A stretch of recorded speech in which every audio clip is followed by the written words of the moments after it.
Hello everyone. 7ನೆಯ ಪ್ರಶ್ನೆಯನ್ನ ಗಮನಿಸಿ ಮಕ್ಕಳೇ.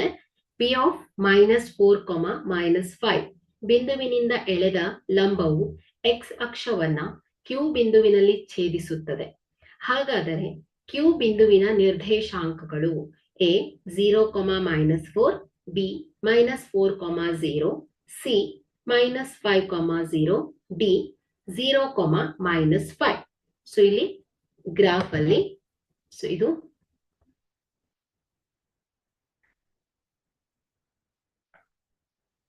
y dash x dash. Okay, so ಇದು ಒರಿಜಿನ್.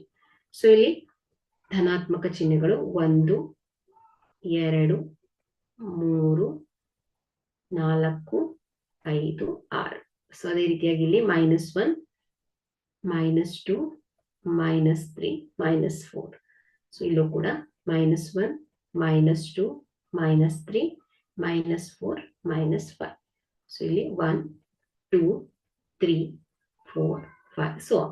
ಸೊ ಇಲ್ಲಿ ಪಿ ಆಫ್ -4, -5 ಬಿಂದು ಅಂದ್ರೆ ಏನಾಯ್ತು? ಸೊ ಇಲ್ಲಿ -4, ಸೊ -5 ಇಲ್ಲಿ ಬರುತ್ತೆ. Okay, so P of -4, -5.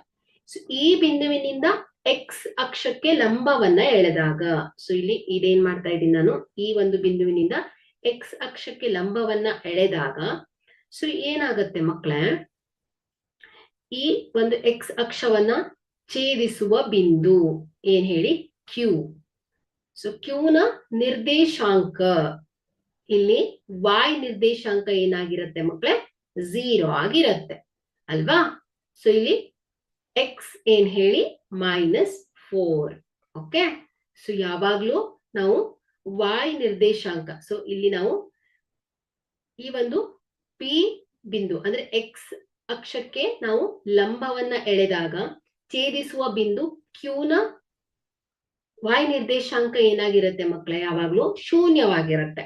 So ಇಲ್ಲಿ ಎಕ್ಸ್ ಅಕ್ಷದ ಮೇಲಿನ ಯಾವುದೇ ಬಿಂದುವಿನ ನಿರ್ದೇಶಾಂಕಗಳು ಏನಿರುತ್ತೆ ಮಕ್ಕಳೇ? x, 0ನೇ ಆಗಿರುತ್ತೆ. ಅಂದ್ರೆ y ಏನಾಗಿರುತ್ತೆ ಹೇಳಿ? ಶೂನ್ಯವಾಗಿರುತ್ತೆ. ಓಕೆ, ಸೊ ಇಲ್ಲಿ ನಾವೇನ್ ಮಾಡಿದ್ದೇವೆ? ಪಿ ಬಿಂದುವಿನಿಂದ ಎಕ್ಸ್ ನಿರ್ದೇಶಾಂಕ -4 ಆಗಿರೋದ್ರಿಂದ ಸೊ ಲಂಬ ಏನಾಯ್ತು ಹೇಳಿ? ಎಕ್ಸ್ ಅಕ್ಷವನ್ನ -4, 0 ಬಿಂದುವಿನಲ್ಲಿ ಛೇದಿಸುತ್ತೆ. ಸೊ ಹಾಗಾಗಿ ಇಲ್ಲಿ ಕೊಟ್ಟಿರುವ ಆಯ್ಕೆಯಲ್ಲಿ ಬಿ ಏನಾಯ್ತು ಮಕ್ಕಳೇ? ಸರಿಯಾಗಿರುವಂತ ಆಯ್ಕೆ ಆಯ್ತು. -4, 0 ಕ್ಯೂ ಬಿಂದುವಿನ ನಿರ್ದೇಶಾಂಕ ಆಗತ್ತೆ. Thank you.